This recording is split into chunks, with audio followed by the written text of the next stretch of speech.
As a project manager, you have identified a primary stakeholder who is critical to the project success but has been disengaged from the project activities. What techniques should the project manager utilize to increase the stakeholders' engagement? So it's all about managing the stakeholder engagement. We understand by only engaging the stakeholder at appropriate level, we can achieve project success.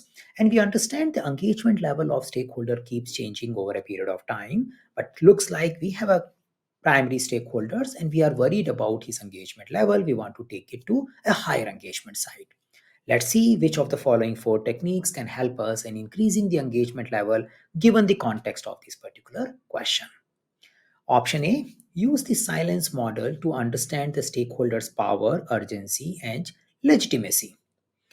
Now, this particular option is more focusing on analyzing the stakeholder's role.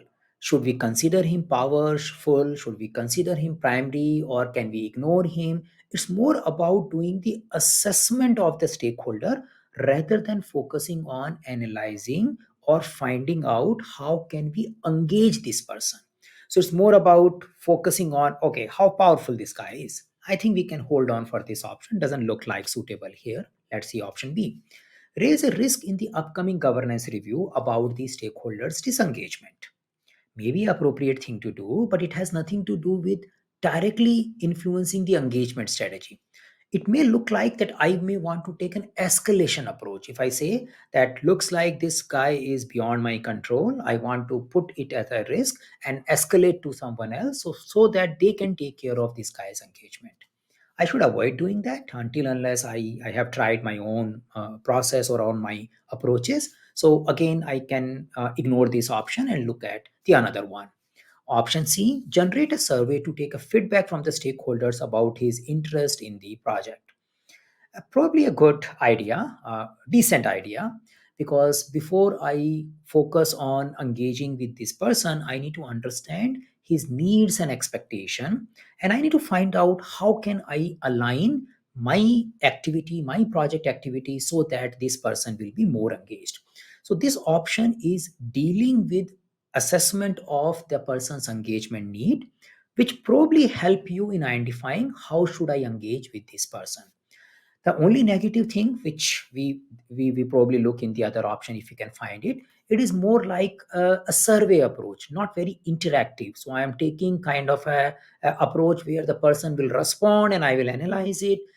There could be a biases in that particular survey, so that part is little not that great. Let's see if we have a better option, but as of now we can keep it as a candidate option, option C. Option D, schedule a one on one conversation to understand the need and expectation of the stakeholder. Great. In general, whenever I am dealing with a critical stakeholder, I want to have a rich communication, and especially when the situation is also critical. I want to focus on interactive communication so that I can ask question, the person can reply, I can ask follow-up question, and in a short duration, we can figure it out what is needed here. So in order to understand the engagement strategy for this particular stakeholder, I need to understand his needs and expectations so that I can come up with the proper engagement a plan for that particular instance or that particular stakeholder. And the C and D talks about handling that area because A and B were not addressing the like assessment of the engagement need and then finding out the engagement plan.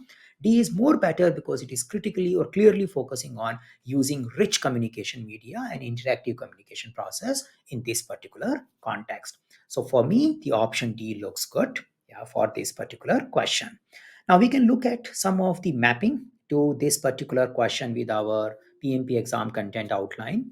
It's quite well mapping with lead a team.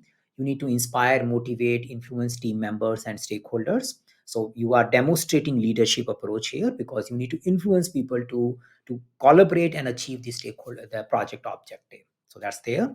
Collaborate with stakeholder, task 9 of a people domain. It is also focusing on building trust and influencing stakeholder to accomplish project objective. So that particular task influence is also visible in this question.